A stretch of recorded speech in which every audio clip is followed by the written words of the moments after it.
हर गांव बाहर से शांत दिखाई देता है, लेकिन हर गांव के अंदर कई अनकही कहानियां छुपी होती हैं। ये कहानी है ऐसे ही एक गांव की और उस इंसान की जिसके दिल में लालच धीरे धीरे जड़ें जमा रहा था। इस गांव में रहता था रघु, देखने में बिल्कुल आम इंसान, लेकिन हर आम चेहरे के पीछे एक अलग सच छुपा होता है। इस गांव में अगर अक्ल से काम लिया जाए ना, तो बिना ज्यादा मेहनत के जिंदगी आराम से कट सकती है। रघु को नहीं पता था कि यही सोच उसकी जिंदगी का सबसे बड़ा मोड़ बनने वाली है। हर सुबह रघु गांव के बाजार में आता था, घर का सामान लेने के बहाने और किसी न किसी का फायदा उठाने की सोच लेकर। लोगों के लिए ये बस बाजार था, लेकिन रघु के लिए ये उसकी चालाकी आजमाने की जगह।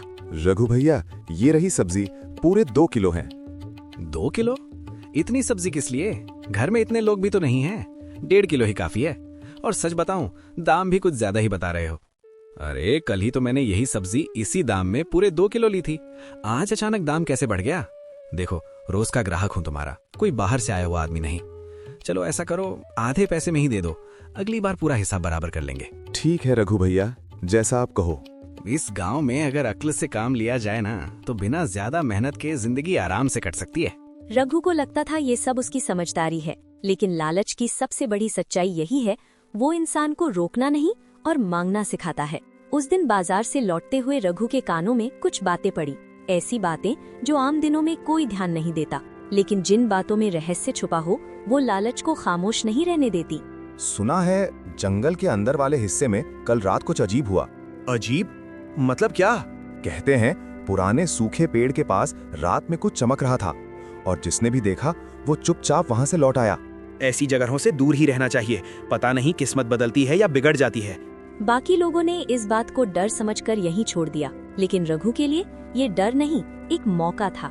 जंगल का पुराना सूखा पेड़, अगर सच में कुछ है तो सिर्फ देखने में क्या हर्ज है? रघु को नहीं पता था कि कुछ रास्ते सिर्फ देखने के लिए नहीं होते। एक बार कदम बढ़ा दिया तो किस्मत खामोशी से अपना खेल शुरू कर देती है। अगली सुबह रघु ने वही रास्ता चुना जहां आम लोग जाने से बचते थे। जंगल बाहर से शांत लग रहा था, लेकिन अंदर कुछ अलग सा एहसास था। हर कदम के साथ जंगल और गहरा होता जा रहा था और रघु के मन में एक अजीब सी उत्सुकता बढ़ती जा रही थी। बस थोड़ा सा आगे, देखने में क्या जाता है। अगर सच में कुछ निकला तो किस्मत खुद चलकर मेरे पास आएगी। कुछ जगहें ऐसी होती हैं जहां हवा भी धीमे से चलती है, और वही जगहें अक्सर किस्मत का दरवाजा या फिर अंजाम बनती हैं। रघु ने वो चमक देख ली थी। अब सवाल सिर्फ ये नहीं था कि वहाँ क्या है, सवाल ये था कि क्या रघु वहाँ से वैसा ही लौट पाएगा जैसा गया था। जैसे जैसे रघु उस सूखे पेड़ के पास पहुँचा, जंगल की आवाजें और भी धीमी होती चली गई। हवा थम सी गई और वक्त जैसे कुछ पल के लिए रुक गया हो। ये क्या है? मैंने तो बस देखने सोचा था, लेकिन लगता है आज मेरी किस्मत खुद सामने आ गई है। रघु ने मणि को कपड़े में लपेट लिया और चुपचाप जंगल से बाहर निकल आया। उसके मन में सैकड़ों सवाल थे, लेकिन एक सवाल सबसे बड़ा था, क्या ये सच में कुछ बदल सकती है? रघु खुद को समझा रहा था कि वो इस बात को घर तक ही रखेगा, लेकिन मणि की हल्की सी गर्माहट उसकी हथेली में कुछ और ही कह रही थी। बस एक बार, सिर्फ एक बार देख लेता हूँ। अगर कुछ नहीं हुआ तो इसे वापस वहीं रखाऊंगा।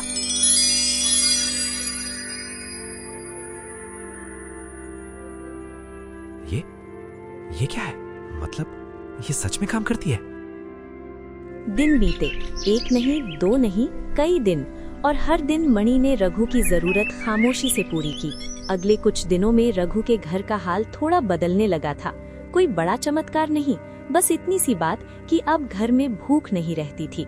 रघु खुद को समझाता रहा कि वो मणि का गलत इस्तेमाल नहीं कर रहा, बस उतना ही ले रहा है जितना जरूरी है। लेकिन इंसान की आदत है, जो चीज हर दिन साथ दे उस पर भरोसा बढ़ने लगता है। देख रही हो, रघु के घर आजकल चूल्हा रोज जल रहा है। हाँ, पहले तो एक वक्त की रोटी भी मुश्किल से होती थी। रघु ने ध्यान नहीं दिया, लेकिन गांव की आंखें सब कुछ देख रही थी। रघु को अब लगने लगा था कि वो मणि को समझ चुका है, लेकिन असली परीक्षा तब शुरू होती है जब इंसान खुद को सबसे समझदार समझने लगता है। गांव की बातें ज्यादा देर तक गांव में नहीं रहती। जो बात आज चौपाल तक सीमित थी, वो कल साहूकार के कानों तक पहुंच ही जाती है। ये था हरीश, गांव का साहूकार, बातों में मिठास और दिल में हिसाब किताब। भाई, आजकल गांव में काफी रौनक दिख रही है। लगता है किसी की किस्मत अच्छी चल रही है। हाँ साहूकार जी, बस यूं ही काम चल रहा है। हरीश ने कुछ नहीं कहा, लेकिन उसकी नजर रघु को ढूंढ चुकी थी। हरीश यूं ही किसी से बातें नहीं करता था। उसे अंदाजा हो चुका था कि रघु के पास कुछ ऐसा है जो दिखता नहीं। अरे रघु, आजकल तो तुम्हारे घर से अच्छी खुशबू आती है। लगता है किस्मत ने मेहरबानी कर दी। बस मेहनत का फल है। भगवान ने चाहा तो सब ठीक हो जाता है।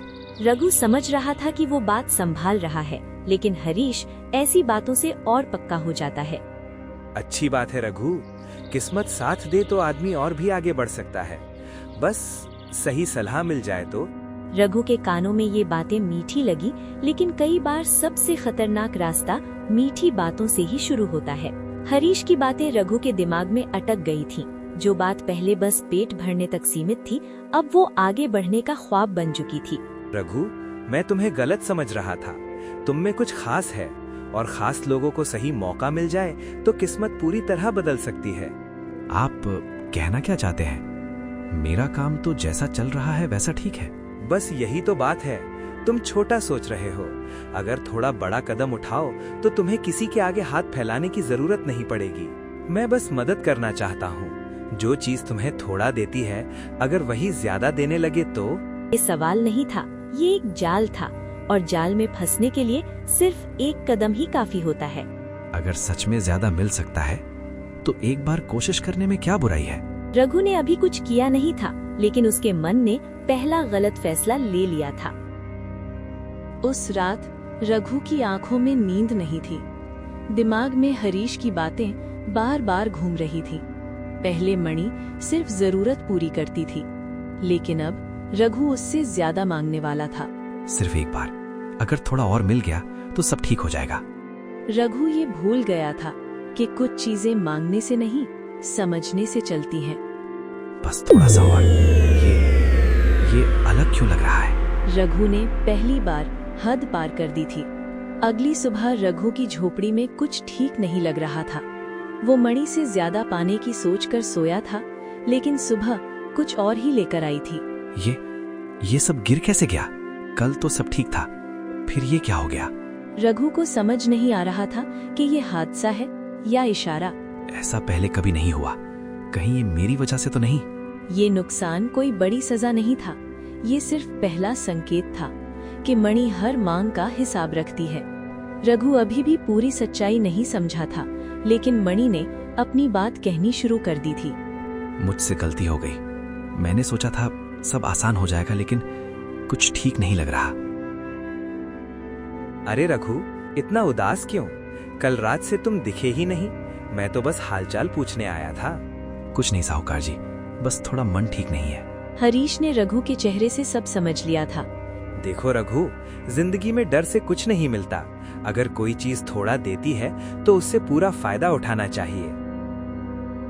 रघु का मन अब दो हिस्सों में बंट चुका था।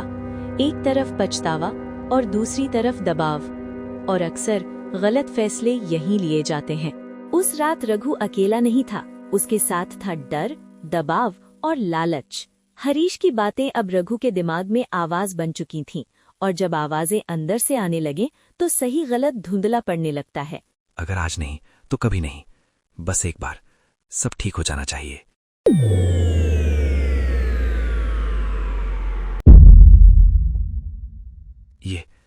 ये मैंने क्या कर दिया? मैंने सुना ही क्यों? मैं रुक क्यों नहीं गया? रघु ने सबसे बड़ी भूल कर दी थी, और अब मणि अपनी कीमत मांगने वाली थी।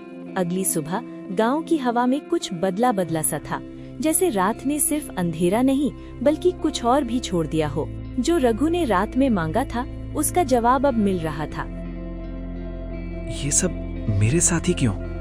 मैंने तो किसी का बुरा नहीं चाहा। रघु ये भूल गया था कि लालच हमेशा बुरा चाहने से शुरू नहीं होता। कभी कभी वो बस ज्यादा पाने की जिद बन जाता है। मणि के जाते ही रघु की झोपड़ी सिर्फ टूटी नहीं थी, उसका भरोसा, उसकी हिम्मत, सब कुछ जैसे वहीं बिखर गया था। सब मेरी ही गलती थी। मैंने चाहा तो बस थोड़ा सा था, लेकिन लालच मुझसे सब कुछ छीन ले गया। इंसान तब समझता है जब खो चुका होता है, और रघु अब सब कुछ समझ चुका था। लेकिन हर कहानी अंधेरे पर खत्म नहीं होती।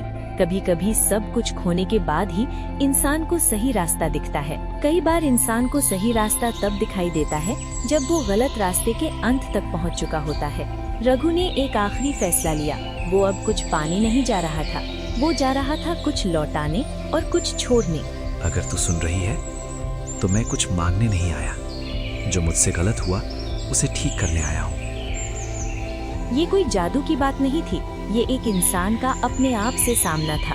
रघु नहीं जानता था कि मणि वापस मिलेगी या नहीं, लेकिन पहली बार उसका दिल हल्का लग रहा था। मुझे अब कुछ नहीं चाहिए, जो था वो समझ काफी है।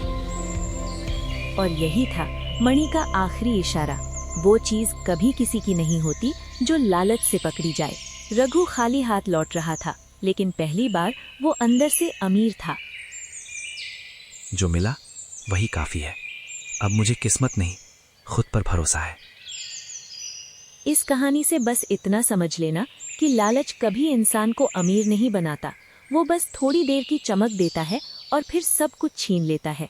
सच्ची दौलत वो है जो मेहनत, सब्र और संतोष से मिलती है।